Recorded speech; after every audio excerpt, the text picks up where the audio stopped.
lovely doing this. It really brightens my day. We're live.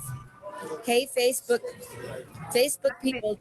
Tonight I'm sitting at the Stratosphere at the deck Oh, wow. where they jump off. People, Oh, cool. I've been to the Stratosphere. I love that place. yeah. So I thought, Oh, I miss it. I know you got to come. I'll, Yeah. I'll paint the town red with you. I know. As soon as I can ride a plane without having to keep a mask on for 5 hours, right? Totally. Well, Yeah. let's talk all things Gene Kim. I've gone to Comic Okay. Strip Live in the Gladys Simon Room to her developmental mics on Wednesdays and Sundays. Yep. And you have kept the ball rolling with Gay LaRoe and Gladys throughout the whole Absolutely. thing on Zoom. I love Comic Strip Live. I love Gladys. I love Gay. I love you. Oh my gosh. Thank You, you. thank you for keeping it going. It can't stop. Absolutely. No, that show is a lifeline. I myself have been with Gladys and Gay for over 2 years now.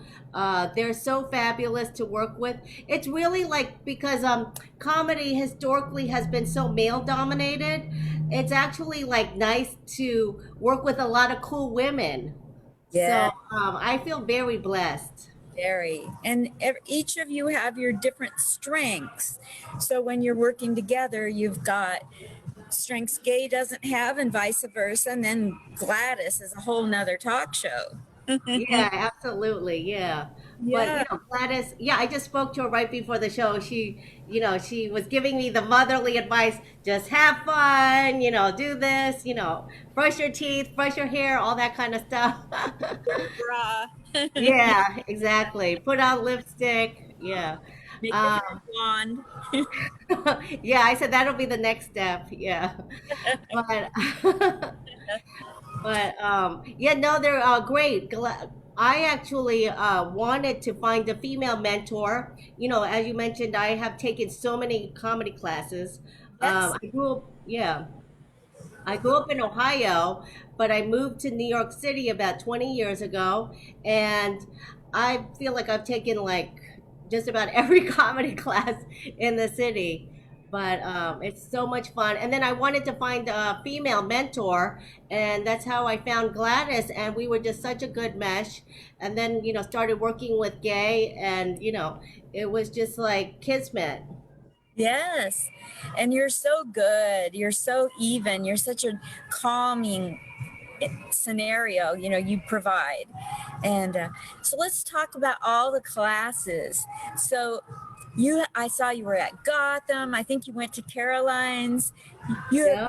you just we got a guy from New York that's living in LA that's in the second round of America's Got Talent this year. He's Oh, 80 wow. years old. His name's Marty Ross, and his whole comedy life he just kept going to classes. I love classes. As long as I can afford them, I just find them. I love learning. I think you're never too old to learn. When I first moved to New York City from Ohio, I signed up for the American Comedy Institute. I saw it in the Village Voice the first week I landed here, and it said you take 6 classes, and then you can perform at Gotham at the end of the 6 classes. And I said, wow. So I just kind of took the deep plunge, and I did it. I was so nervous though. I literally was just like, oh my God, how can I breathe? What do I look like the day after? I mean, I was literally like just shaking. You were But so calm, and you did such a great job at that Gotham show. oh, thanks. But I had a lot of fun, and I took that class, and then this was 20 years ago, and then I did open mics for about a year, and then I went off to like kind of look for a stable job because I wasn't from New York. I didn't have family here. I didn't really know a lot of people, so I went to look for a stable job in politics, and then about like 4 years ago, I came back into it. So. So you're what is it that you do in politics? Because like I hate politics, no offense. So I don't even know what you could tell me the No type. offense taken, yeah.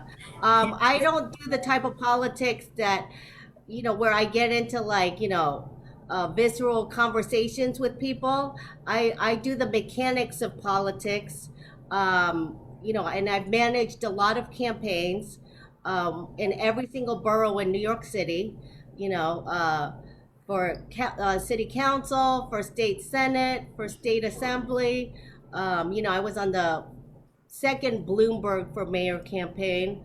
I've been on a bunch of comptroller campaigns that were also citywide. So yeah, I'm a campaign manager, and then from there I kind of made the jump to being what's called a lobbyist. And this is all a New York City lobbyist. People ask me if I do it on the federal level, and the answer is no. I do it mostly in New York City and in New York State. So if so, what I would do is I would represent, like a corporation, a trade association, a nonprofit, and be like the liaison for any issues that they have with government or problems. They wanted to push a bill, they wanted to stop a bill, they were seeking funding. I know how to like navigate in that kind of, in that world, and know how to frame the issues with the politicians, many of whom I've worked with on campaigns. Oh, Yeah, if I so if I sit here in this lobby long enough, will they think I'm a lobbyist too? yeah, they will. That's actually where the term came up. Yeah. Yeah, in Oh the darn. 1800s, you would stay in the lobby to run into all of these politicians to bug them about your issue, and you were a lobbyist. That's exactly what it is. I'll be darned. Word, Yeah, you're a wordplay. couchist right now. You're a couchist. I'm a lazy boy from the Ottoman Empire. Yeah, absolutely. So anyone could do it. Tell me about your acting. Well, there hasn't been a lot right now, but I was doing some extra work on several TV shows starting last summer. I can't believe that was already a year ago, but yeah, I did some shows like Power on Stars, and there's a show called Hightown that's out now. Oh, and that Hunters, the one with Al Pacino. Yeah, I was on that one. Yeah. Did you So get to meet that was nice. Al? No, and I have a joke about that. But I did meet Carol Kane, who's on the show. I don't know if you know Carol Kane. She's if you saw her, she's in Princess Bride and 1,000 different movies. Oh, Yeah. I love that. Okay, I'll figure that out. How do you Yeah, spell her yeah. last name? K C-A-R. A N E, K A N E. Yeah, Yeah. I know Carol Kane. Yeah, Yeah, she's what's yeah, wrong with yeah. me? Yes, I love her. Yeah. So that was a lot of fun. And yeah, but yeah, I mostly do comedy and politics. Yeah. And then a little bit of acting. So, are comedy and politics alike or very different? Do you have any jokes about that? Yeah, I do say that I got into comedy because I needed a little seriousness in my life. Yeah. Uh, I don't actually, people are like, oh, do you talk about politics in your jokes? And I said no, because I don't want to talk about clients or go in that arena. But at the same time, there's so much, being down at the city council and hanging out with the politicians, there's so much fodder. And it's like its own, comedy circus at times when you're hanging out there at City Hall and, yeah, at the state And sometimes, capitol. sometimes celebrities come down and get political too, don't they? Oh yeah, absolutely. Yeah, we were working on the horse carriage issue once, and there's a lot of celebrities involved with that. Yeah, I bet. yeah. Awesome. What's your favorite thing that's happened in comedy?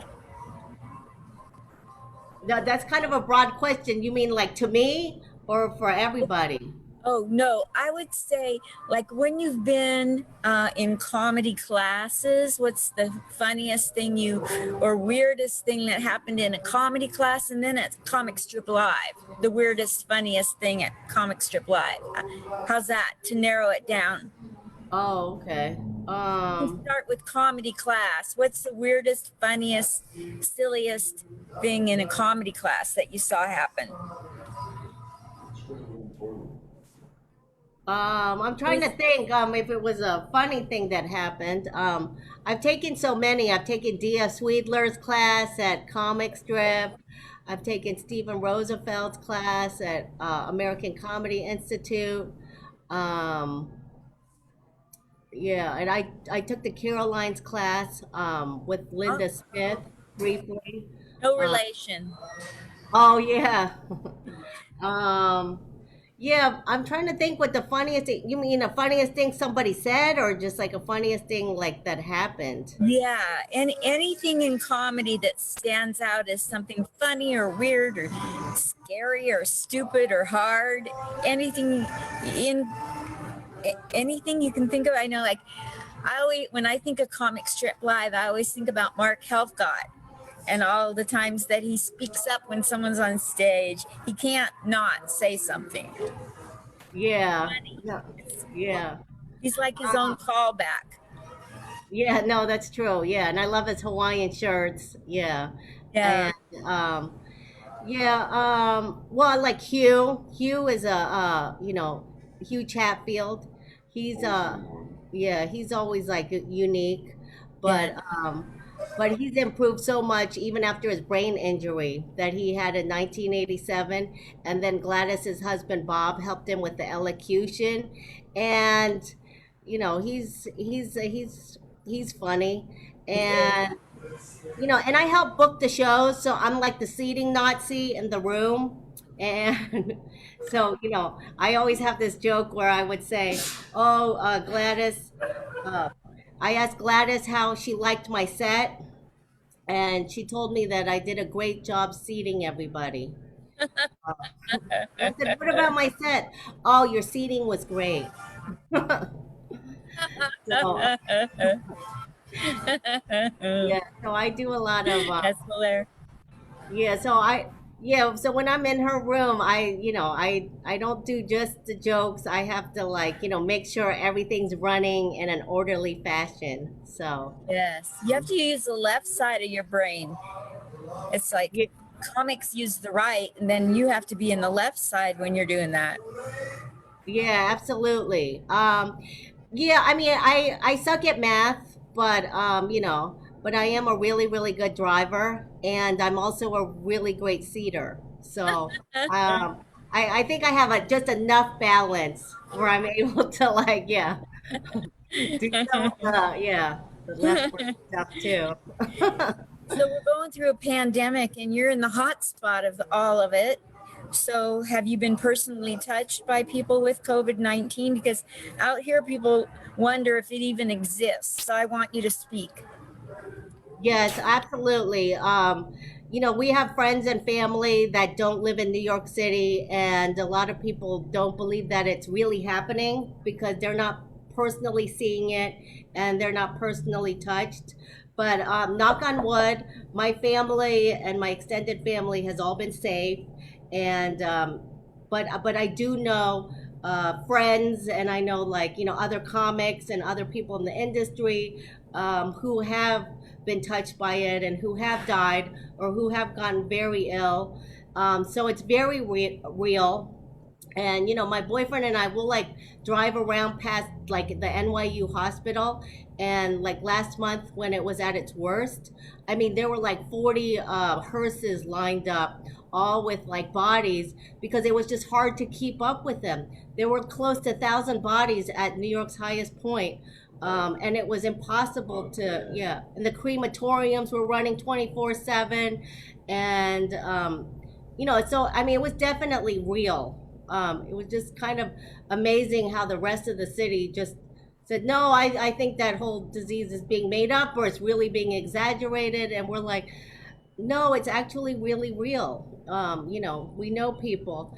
Yeah. And then when the looting started happening, I live like a couple blocks away from like the businesses. So luckily, I look out at the water and I'm a little shielded. But, but when I just walk a couple blocks, all the stores were boarded up. They're starting to like kind of come down again. But, so I'm definitely like in the heart of it, but maybe a couple blocks away compared to like someone like Gay, who's living right in the East Village, right in the midst of everything. Well, I'm here in Vegas and they're reopening already. And my sentiments are they might be opening too soon. And I know that because they didn't have enough time to make magic disappear. I want magic to go away. I'm not Yeah. into magic. That's the whole point of that joke. Please Yeah. stay closed till magic disappears. No, we still need the magic, and You- I don't know if you know, but I did get engaged a couple weeks ago. Yeah, a That's couple weekends ago. magic. Yeah, and we have a friend who lives in Vegas, so I need the magic to stay in Vegas because he said you need to get married by an Elvis impersonator. That's So good. yeah, so Were you we're in gonna have a Elvis? couple of them. Yeah, there's one right across the street from me. I live right across from the Thunderbird boutique hotel and casino. And there's a pink Cadillac and Elvis impersonator all the time. Were you an Elvis fan? Are you still? Oh yes, I love Elvis. Yeah, yeah, Yeah. yeah. We'll probably have that "Fools Rush In" song at our wedding. That would be great. So you're Yeah. going to come to Vegas to get married for real. Well, we're gonna have a couple of little weddings, I think. I mean, but we're not gonna have a Zoom wedding because I don't want it kicked off after 40 minutes before my partner gets a chance to say I do. People have been asking me, "Are you gonna do a Zoom wedding?" I was like, "No." Oh my gosh. Oh my gosh. Well, what's next for you after the world opens up in New York? Hopefully, yeah, hopefully getting back on stage. I mean, um, I've noticed that like more women have actually been involved in like the social media and doing like Zoom shows and the Facebook Live shows, at least from my perspective, Yep. which I find interesting. Um, and it's been an opportunity to like, hone jokes and come up with new jokes and, keep our skills fresh. But I am dying to get back on stage and really because I really missed that interactive live entertainment with the audience experience. So definitely that's going to be like the first thing that I do, and go out and eat. I mean, we're still not able to like there's no restaurants open, like outdoor dining or indoor dining. So everybody's getting sick of their own food. They're getting sick even when the food is good, because I live with an Italian. He knows how to cook. But it's just like you want to eat somewhere different. You want like, to change the virtual background of where you're eating. Dang, you're funny. I got you all to myself today. Oh my gosh. Usually you're so knee deep in what you're doing, we don't ever get to bond. This has been, Yeah, no, I know. When I'm at the club, yeah, I'm very like involved with every comic, the timing, making sure everything's running smoothly. So, yeah, yeah. people need to understand that. So if you guys are in New York or not, you're on Zoom land, get a hold of Jean Kim on Facebook because she's got an open mic that's on Wednesdays, 5 Pacific, 8 Eastern. She and Gay Lirot, Lirot, and Gladys Simon put on the Gladys Show. Yeah, it's the Gladys Simon Comedy Party, we call it. Oh, And yeah, the Zoom show is actually not an open mic. Even though the ones at the comic strip are an open mic, Gladys really wants everybody to bring the 3 minutes they would bring to the Tonight Show to the Zoom show. And she wonderful. wants that, yeah. And she wants everybody to wear their pants. She wants everybody to like, do their hair. Um, you know, look their best because she doesn't want it to be the type of show where people just roll out of bed and turn their head on their pillow and like yeah, and zoom into the show. We've had that happen, so she was like, no, no, no, no, none of that. So Yeah. yeah, Be but yeah, ready.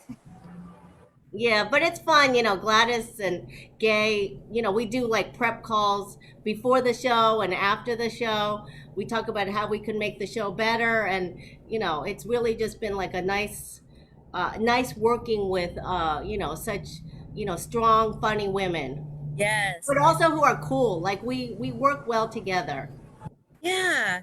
And you get some of the best comedians around the country. You got Adam Hunter, Nikki Paris, Christy Yep. Miller. The list goes on and Last on. week we had Mindy Rickles. Yes, Don Rickles' daughter, yeah. She was Mindy funny. And she's gonna Mindy be coming on again, not this week, but the following week. Oh, Uh she was really funny. yeah, she was very funny. Yeah, Jordan Ferber. Yeah, we have a bunch of people on our list. Jordan Rock, he'll be on at some point. Wow. Yeah, we're gonna have like a bunch of now that the show is getting rolling, and we're gonna be going into our 14th show. We're really gonna pick it up and start inviting the special guests because Gladys knows everybody. She's been in the business over 30 years, so she's mentored these big names. So she calls them up, and they all come to the show. Oh, I can't wait for that. That's Yeah, so amazing. Oh, that's going to be so great. I yeah, love Gladys and Gay and you and everybody. We're all like a family, you guys. You yeah, got, it is. And that's what makes our show unique, I think, compared to maybe some other comedy shows online, is the fact that we were already like a comedy family, and it's such a like intergenerational mix of like, we have George Saltz, who's like 85, but then we have like, Isabella and like our young people who are like 19, 20, and everything in between. And that's what makes it like unique and interesting to see yes. that type of diversity from different backgrounds. And then, but we have that comedy in common. So when people come on the show, they see the intimacy and they see that we have this really familiar way of interacting, and they feel like they're really in the room, which we're really missing right now. Um, yeah, they don't get a chance to. No one's meeting new people. No one's getting a chance to interact with like different people outside of their little, lockdown world. So I think this provides like an escape and a real opportunity to connect with a And it's group. and it's also a great way to mute Mark Helfgott. Yeah. No, my boyfriend serves as a virtual bouncer, and so he's like, yeah, it's easier than being like a live bouncer because you can literally eject people from the room versus like, like the hecklers. You might have a harder time to do in the room. Behind Yeah. you, is that the Italian stallion? Yeah, I don't know why he's in his daishiki, but yeah. Hi there. Yeah. Okay, well, Jean, do you have any parting thoughts for people to get through the rest of the pandemic and be nice to each other and quit judging people based on color or race or anything? Yeah, I mean, I think at the end of the day, I mean, we all do have to be kind to each other.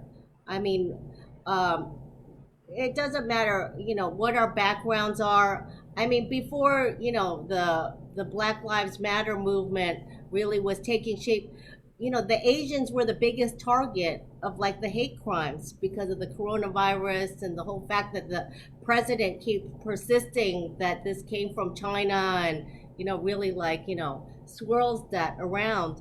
But I think no matter what color you are, no matter what your background is, no matter what your socio-economic background is, what your age is, what anything is, what sexual orientation you are, the main thing is we all have to be kind to each other.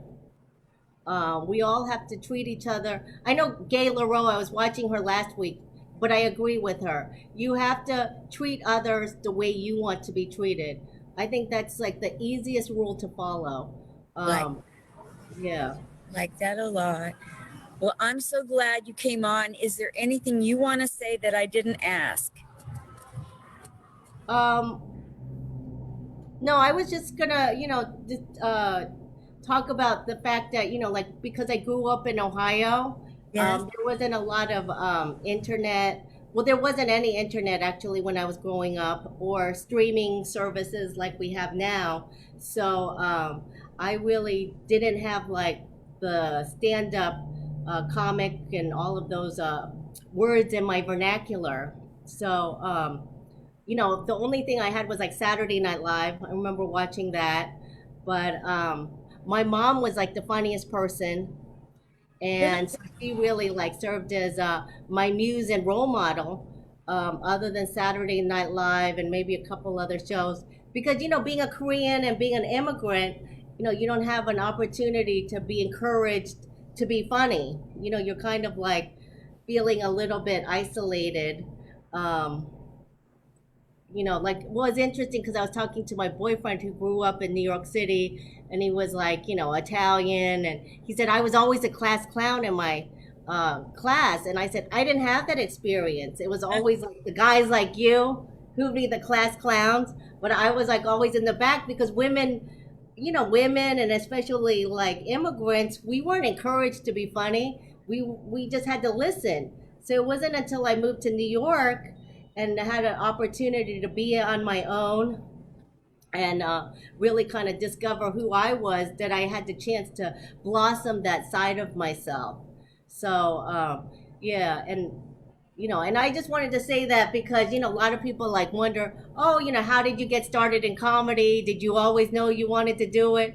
But it's not always like such a direct route. It's like, and sometimes women, and if you're a person of color or different things, you find like a little bit more of a circuitous or indirect route, or it might take longer to discover that part of you.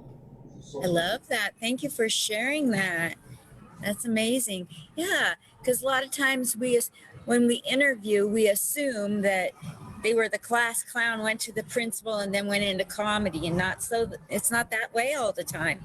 No, I mean, I always talk about how I was just one of only four Asians in my entire high school. Um, yeah, so I joke about it, but I say I tried out for the drama club for 4 years, and I didn't get one part until they brought a production of Miss Saigon to my school, and then I got three parts. And it's a joke, but that's actually what happened. I tried out every single year for the school play. Annie Oakley, they didn't have a part for me. And then finally one year they did Miss Saigon. And then, like, they wanted me to do everything, you know? It's all or nothing at your high school. Yeah, exactly. So, but I think all those experiences and where I come from, made me who I am and, make me the unique person that I am. And, well, Gladys told me I was unique before I came on the show. That's why I can say that. I'm like, he said I was unique, so I'm going to go with it. Yeah. I love her. I love her so much, and I love you. So lovely to get Thank to you, know you. Linda. I know I really love your interviews. I'm not, yeah, I Thank have you. really been enjoying them. You really have I really get a chance to know the people that you're interviewing. Yeah, that's And cool. you're a really good interviewer. And I Thank say this because I've seen a lot of bad interviewers. Thank So, you. Oh my gosh, like I compete with myself, so I drive myself pretty hard. And thank you for that compliment. and it shows. Yeah. Thank you. Thank you so much. Thanks for Oh, taking time to be on here. It's been amazing. So um, I was, I will see you at the Gladys Simon party, yeah. Comedy party. Yeah. comedy party, Wednesday, 5 Pacific, 8 Eastern. Zoom codes on Jean Kim's page. Absolutely. Thank you so much for having me, Linda. Thank you, Jean Kim. Take care. Love Okay, you. take care. Love you. Love you. Bye. Bye. Love you too. Every